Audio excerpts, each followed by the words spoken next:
All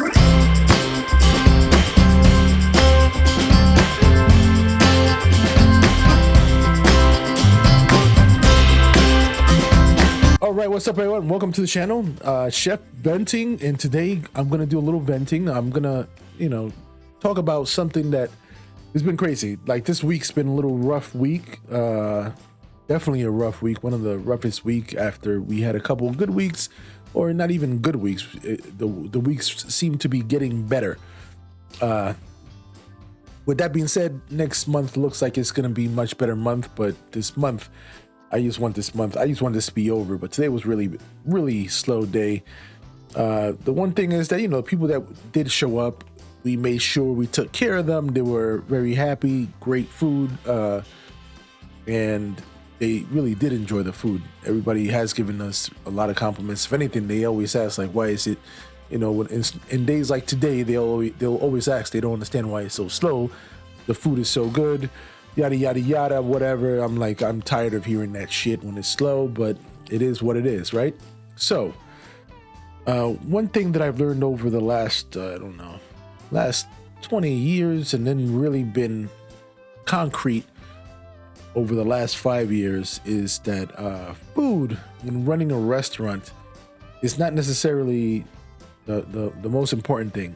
Like, food being great or being good, it's definitely a big plus in the equation, but location and gimmick seems to trump quality of food.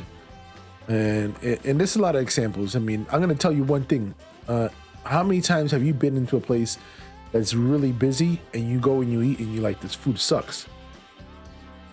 But they're most likely in a really great location, and they get that traffic that it doesn't matter if the quality of food is that good, but they just in a location and the place maybe looks good and people keep on going there. And they may not get a lot of repeat customers, but there's just a constant traffic that they are always busy. There's many restaurants like that.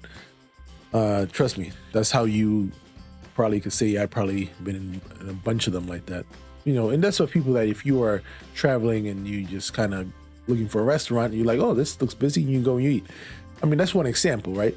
And then the other sample is, the gimmick. A restaurant either has something like whatever, like the restaurant is on the water, and people like to go to that restaurant because it's on the water and the view is good, or the restaurant's on the top of a skyscraper and people want to eat up there because the view is so good. But once you go there and you eat, you're like, food wasn't that good. I'm just saying, those are the gimmicks. So between location and gimmick, and sometimes the gimmick is the location, whatever, it's one of those things. And then comes the food. And I'm gonna give you one example. This another YouTuber. I wanted to do a video about it before, but I really didn't care too much because I get it. It is what it is, right? This YouTuber never cooked in his life, it looks like, or he's never, let's just say he's never worked in a restaurant, never ran a restaurant, opens up a restaurant actually in New Jersey, and he has like over 10,000 people in line waiting for him to open up so they can try his burgers. And again, I have nothing against the YouTuber itself, because he is my whole point is he stands for something else, of how people don't go for what you would expect for when they go in and make their choices of where they're gonna go eat. And that's just what I've noticed over the years. I mean, again, a lot of places I worked at, the food's been good. I'm not gonna, say just because I'm the chef or anything, but it's just, we always made sure the food was good. Or when I was there, made sure the food was good. If I walked in a place and the quality of food was already good, I maintained that quality of food, or I try to make it better. Always the food for me was always the main thing. I've never been a social media. This is the most social media I've ever done. And gimmicks and all that stuff is something that, I never owned the restaurant. I just made sure the menu was right and the food was right, the food was fresh, and I was able to feed the people timely manner. That was my job. But I'm gonna give you this. I'm gonna give you a little sample. I'm gonna go into it and I show you this guy. And again, I got nothing against the YouTuber, because the YouTuber, from what I hear, I don't know much about the YouTuber. I've heard of him. He's got a great following. He's got like over 70 million followers. Granted, most of the followers are between that 13 to 16 or whatever, like not even maybe 11 to 16, 17-year-old group. I'm going to give you a little example. Before he, opened up the restaurant, he actually started selling hamburgers. And some people, I'm pretty sure people that watch me are not going to probably know who this guy is because it's out of the age group. But I'm just saying, he sold hamburgers, and it was like out of ghost kitchens for a couple years, last 2.5 years or so. And he was doing good stuff. Like, again, I'm not saying about the food, but he was, he was trying to do something. He was doing it during COVID. So people were actually, restaurants that were not doing so good, they were selling his burgers on his name, and they were making some money. Some places that were just completely closed. So he was doing some good stuff. And his gimmick is that he gives money away. He gives prizes away. He gives shit away. So that's why he got that, that niche.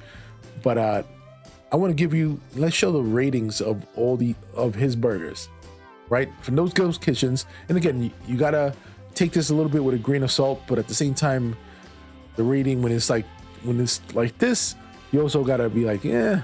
But you also gotta take it with a grain of salt when you're getting your food cooked by other people and you're not overseeing. But again, that's also part of your whole thing. If you are selling something, whatever you want to do it, like this is your food, your product, gonna just let everybody, buy it and prepare it for you, and you have very poor oversight, you're gonna get what you're gonna get. So, okay, let's get into this. This is his Yelp page.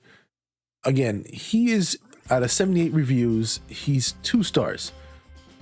And this is before, like this was 2 stars before he opened up the restaurant in New Jersey, and apparently he still had 10,000 people waiting for him for 2-star burgers.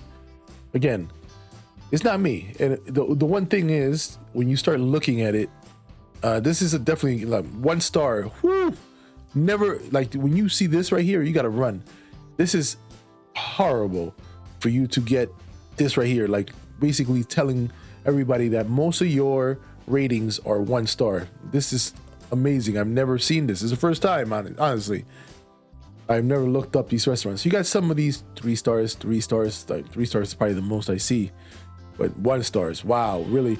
I mean, I can read them, but just to give you the gist of it, it's basically grown-ups complaining about how bad the food was, and the only reason they got the food was because their 13-year-old or whatever 15-year-old asked them to get the food because of the famous YouTuber. So that is basically what this Yelp page. And again, I'm not supporting Yelp. I really don't care for Yelp. Yelp is not necessarily the best format, but this is the only ratings that I can find that are legit by people. So this is 2 stars, not good. And some of these seem just very legit. They show pictures. It's pretty bad. Again, you gotta almost also take it with a grain of salt, like I said, because other people are preparing your food. And then you also gotta take into account those other people or those other companies, their standards. So they maybe don't care about these places. Like they may not care about this YouTuber's burger. They just selling the burger and they don't really give a shit. Maybe nobody that might really train them on how these burgers were supposed to be, even though it's just burgers. But still, there's a lot of other things. And again, the guy never ran a restaurant. He's never really ran anything with food. He just wanted to do like a burger place. And look, nothing against the YouTuber. I get it. He's definitely running with this gimmick thing. So now he has a restaurant. I'm going to give you a little example. Let's go back to this. Yeah! I've never ran a restaurant before. Money for you. Money for you. Never ran a restaurant before. Love it. But opening a restaurant. I think this was 2 years ago. This is before he opened up the main restaurant. His first real restaurant. But so basically, I'm going to go a little bit. Money this is somebody who's never... Money for you. You better come get a Beast burger. What's up, boys? Welcome. What can I get you? All we have is burgers. Grab back. 1 sec. We need 4 burgers. Four burgers. So this right here, this is actually one of his own videos. So he is actually paying people to come to try his burgers. Great gimmick. Don't get me wrong. Great gimmick. You're definitely going to get views. You're going to get clicks. This is basically his brand, him giving money or prices away for people. That's basically what it, so you can understand why I guess 17-year-olds or 16, 12, 13, they see this and they're just like, oh, I want to get, you know, MrBeast, the coolest guy ever. And again, nothing against the guy. He knows he knows how to, you know, play that, you know, that demographics very well. And he does other good stuff too. Don't get me wrong. He does good stuff. From what I hear, I don't watch him because I'm definitely way too old to be watching his material. It's not really, doesn't really interest me to, you know, doesn't do anything for me. But I've never done this in my life. Guys, we're making our first customer. I mean, look at this video. Some 2,000 people lining up overnight for a burger place and a YouTuber who gives money to followers. News 12's Kimberly Kravitz setting the scene. so that is true. Even I mean, that's basically his brand. He gives money to followers. So he gets followers because hopefully they'll get some money, you know, and it works. It works. He makes, I am pretty sure this YouTuber doesn't ever have to do anything but YouTube, and he'll be just fine. With over 70 million followers, he's getting paid very well, very handsomely. Let's just say that. So this right here is just most likely just increasing his follower count. He'll be. I think honestly, I think right now he might be over 100. I don't know. I'm not 100% sure, but he might be over 100. But we'll see. Yes, we've been here all morning and all afternoon, and I can honestly say I am absolutely stunned by the amount of people that have traveled here from cross country, out of the country. And People have traveled from all over the place to come buy a burger or whatever. But they actually go in there, like the burger is actually the second thing, but all for this restaurant being built to try whatever he's serving, which is burgers, but 2-star burgers, because that's the only information we got. So interesting. Yeah, I feel sorry I paused this and she's in a weird situation there, but it is what it is. That again, it just proves my whole point. I have never even tried one of these burgers. A little less than 24 hours, I think. I've not had one. I am excited for it, yes. And this gentleman drove from Nebraska to personally give Jimmy, aka MrBeast, this handcrafted statue of him. Like 1,500. It was a long drive, 22 hours, all the way from Nebraska. So I have so many questions. Okay, let's hear it. Why would you come from Nebraska to New Jersey? And I appreciate the hustle, but what is so special about this place? We just love what Jimmy does, and we want to hand over little Jimmy to big Jimmy, so. I understand. So this is paying homage to Jimmy. Yeah. This business venture means so much more to MrBeast than a burger. Well, yeah, Beast Philanthropy. Yeah, I mean, we got a lot going on, but right now, my main focus is just making sure.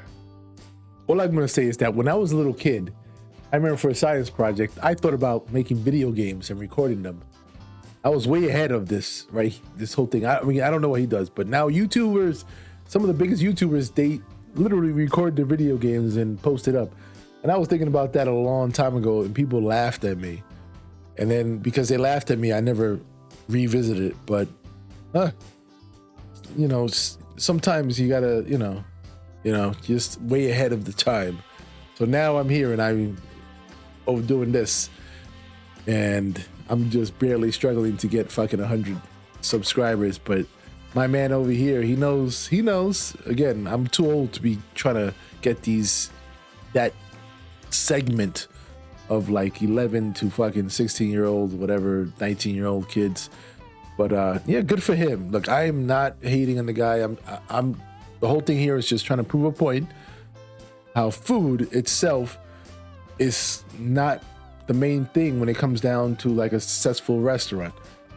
So again, this right here proves my point again more and more. But let's just get out of here. All right, so seriously, just leave me your comments below. Tell me what you think about this whole thing. If I'm wrong, if you think I'm wrong, just leave it below. It's fine.